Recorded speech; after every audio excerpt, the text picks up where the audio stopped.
You might have heard of the idiom phoning it in. In this case, it's in the squared circle where it's obvious that one or more wrestlers working a match wish they were anywhere but in the ring. As we're about to see, while a wrestler may have to work, that doesn't stop them from going through the motions. Join us now as WrestleLamia looks at wrestlers who phoned it in.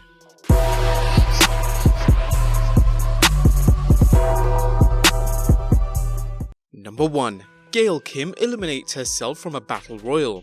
Gail Kim's debut match in the WWE featured her winning the Women's Championship in a battle royal against 6 other competitors. Unfortunately for the Impact Wrestling Hall of Famer, she earned a notorious spot in wrestling history over another battle royal, one in which she intentionally eliminated herself from a battle royal and soon from the WWE itself. Kim was working a battle royal to determine the number 1 contender for the Divas Championship when she eliminated herself in just under a minute, sliding under the ropes and walking out. At the time, she denied trying to get herself fired and stated, "I wasn't being a mark for myself, I was being a good employee when you're told to get out of the ring in less than a minute. I just did it the fastest way possible, so really I saved some time." However, she would go on to Twitter and announce she had quit the WWE, with fans later learning the WWE kept her at home until her contract ended. Her frustrations with the WWE were conveyed to former WWE writer Kevin X in a 2017 interview when she discussed how the women's wrestlers were told to refrain from showing up the male wrestlers. It wasn't politically correct to say out loud, nor would they say straight up, but I'm not gonna say which agent said it, but they would tell us that Vince doesn't like it. I remember specifically a match I had on Superstars with Jillian Hall. We got 7 minutes, which was rare back then. We usually got 3 minutes. There's no way to tell a story in the ring in that time, so when we had a match on Superstars, it was like a pay-per-view match. Jillian and I had some awesome chemistry, so we'd want to wrestle. We wanted to do a superplex off the top rope and the agent, again I'm not gonna name names, said, "Go ahead, I'll take the heat for it," because he knew Vince wouldn't really be happy with that. Now I heard WWE has announced a Money in the Bank match for the girls. I honestly feel like Triple H has done so much for the girls because he started the whole thing in NXT with the 4 Horsewomen. When I left WWE, he was one of the people who was so positive. He told me, "You're talented and don't let anyone else tell you different." I was very flattered and glad that he respected women's wrestling. Number 2. Sting vs Jeff Hardy. Jeff Hardy's personal demons have been well documented and sadly, they've also appeared in the ring. On one occasion, Hardy was working a main event match in TNA Wrestling when he showed up in no condition to perform. That might be wrestling slang for high as a kite. He was scheduled to face Sting at 2011's Victory Road pay-per-view in what should have been a dream match, but instead, it turned into a nightmare. Eric Bischoff, who was working in TNA at the time, recalled the incident in a 2018 WWE Network special on the Hardys. Hardy's music playing and there's still no Jeff. And at that point, I started getting a little bit concerned. And I remember looking over to my left and I saw people literally helping Jeff into the backstage area. Against my better judgment, I let Jeff walk by me and watched him go in the ring and I just knew it wasn't going to work. It really wasn't my call. I just took it upon myself and I called it. And on my way out of the ring, I thought I'm either going to help this guy out of the ring or I'm gonna knock him out. The precarious situation saw Bischoff stall for time, announcing that he'd made the match a no disqualification match and that he was going to keep things fair. However, when Bischoff extended his hand to Sting, the Stinger pummeled him, killing time while Jeff wandered the ring, teasing that he was going to throw a t-shirt to the fans. Not since Jake Roberts staggered out to the main event at Heroes of Wrestling had a wrestler looked so bad. Fortunately, Sting was able to end the match quickly, saving himself and Jeff from possibly injury due to Hardy's state. He saw the moment as a turning point and told Colt Cabana in 2017, 2011 with Sting, I was taking somas and I went out there effed up. And man, I couldn't even wrestle. For the first time in my life, I went too far. I couldn't wrestle my idol, basically Sting, and he had to do the right thing and shut me down and pin me. That deal with Sting, man, honestly, was the best thing that could ever happen to me to straighten my ass up. Years later, Sting discussed the incident during his appearance at the Wales Comic Con. Jeff was in a bad way, he was deteriorating as the day went on. By the time our match rolled out, it became clear that he couldn't compete, so I had to take him down quickly. He has since turned it all around. I love Jeff, I love his work, I hold nothing against him, and I wish him all the best. Number 3. Shawn Michaels. Although Shawn Michaels had retired from in-ring competition in 1998, he continued appearing in the WWF in an on-air role, capitalizing on his popularity. He also appeared in Frontier Martial Arts Wrestling's 10th anniversary show on 23rd November 1999, refereeing a main event match between H and Hayabusa. Fans who've seen the match recall Michaels flying on autopilot as he refereed the match. At one point he refused to make a 3 count, calling a 10 count despite the match being no disqualification, and another berating the wrestlers for making a sloppy cover. Fans will have to judge for themselves whether the Heartbreak Kid phoned it in or not, but WrestleLamia cautions you against watching the video as Michaels wears short shorts that don't even belong on Pamela Anderson. Number 4. Brock vs Goldberg.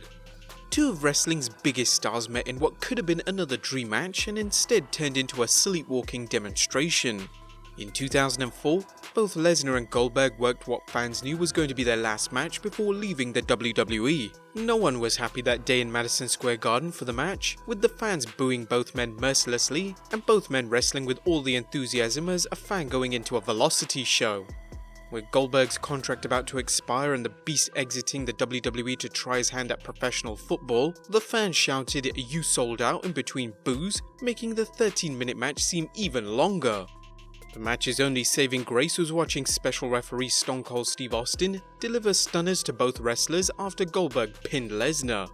Number 5. Shawn Michaels vs Hulk Hogan. In 2005, the WWE had the opportunity to book a dream match between the Hulkster and Shawn Michaels, two icons from their respective eras.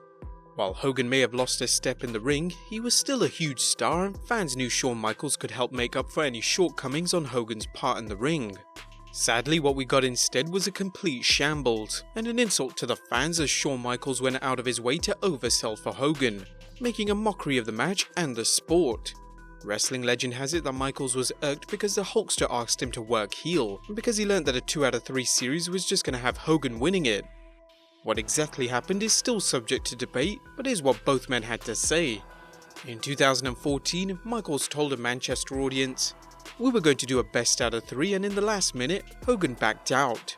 So that day, and I will admit this, I poked the bear all day.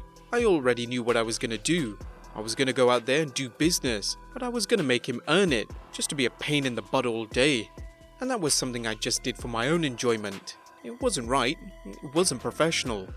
Hogan claims he nixed the 3-match series after the Heartbreak Kid cut the following promo the night after SummerSlam during an episode of Monday Night Raw. Here I am, and as much as it hurts me to admit this, last night Hulk Hogan was the better man, but you had to be there to appreciate it. It was amazing, it was incredible, he was cat-like, he was agile, he was nimble, he had a catch-as-catch-can style that even yours truly, the Heartbreak Kid Shawn Michaels, quite honestly couldn't figure out. I mean, his ring prowess was in so many ways and on so many levels superior to mine, that I simply could not compete when it was over. Even I, the evil Shawn Michaels, found myself falling victim like so many before me, to the vicious leg drop. 1, 2, 3. Hogan explained his side of the story in a 2015 interview, claiming he was ready to go before Michaels' insulting promo. I thought this was going to be the business interview, but when he came out, Shawn said sarcastically, "Oh, he was too fast, he was too young." I went, "I'm out. You know, I just told Vince, your boy, you know, it's not business." So I pulled the plug on that deal. That's where it ended up, and it wasn't a creative control thing. I said, I just don't want to do it if it's going to be a clown show now from this point on. I thought this guy really wanted to dig and draw some money. Number 6. Eddie Guerrero vs Chris Benoit. Another dream match ruined by a wrestler going through the motions was the battle between Eddie Guerrero and Chris Benoit at the WWE's ECW One Night Stand pay-per-view. The event that laid the foundation for WWE's ill-fated attempt to relaunch Extreme Championship Wrestling under the WWE umbrella. Word has it that Guerrero was upset when he learned he had to put Benoit over in the match. Although both men were close friends, Guerrero was upset because he was concerned that he'd lose some of the momentum from his recent heel turn by putting the Canadian crippler over. Things hit breaking point when Guerrero suffered a nose injury, bleeding in the ring. After the match, Benoit reportedly had some harsh words for Guerrero, and fans recall seeing Guerrero telling Benoit, "I owe you one" in the ring, perhaps apologizing for his behavior. In Guerrero's defense, he was working in tremendous pain at the time, as recounted by Hardcore Holly in his memoir, The Hardcore Truth.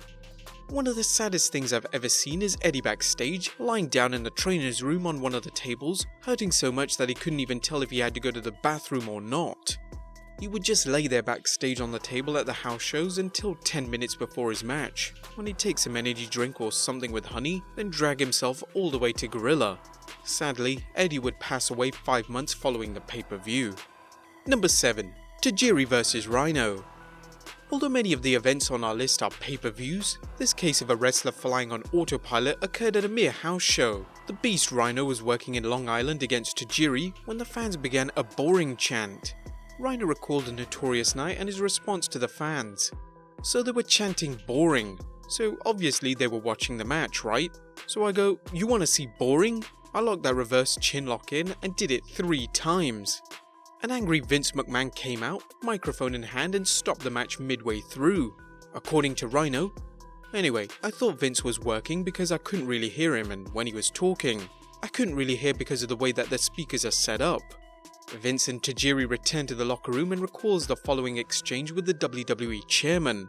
So I talked to Vince afterwards and he says, if they're chanting boring, they're bored.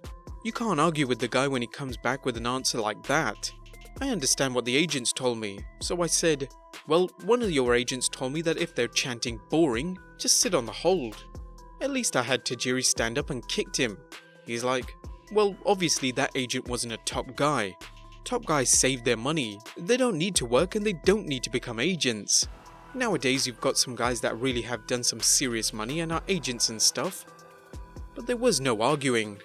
Despite the match ending abruptly, Rhino recalled, I actually got a really good payoff too. I think Vince felt bad because I did get a really good paycheck for that match.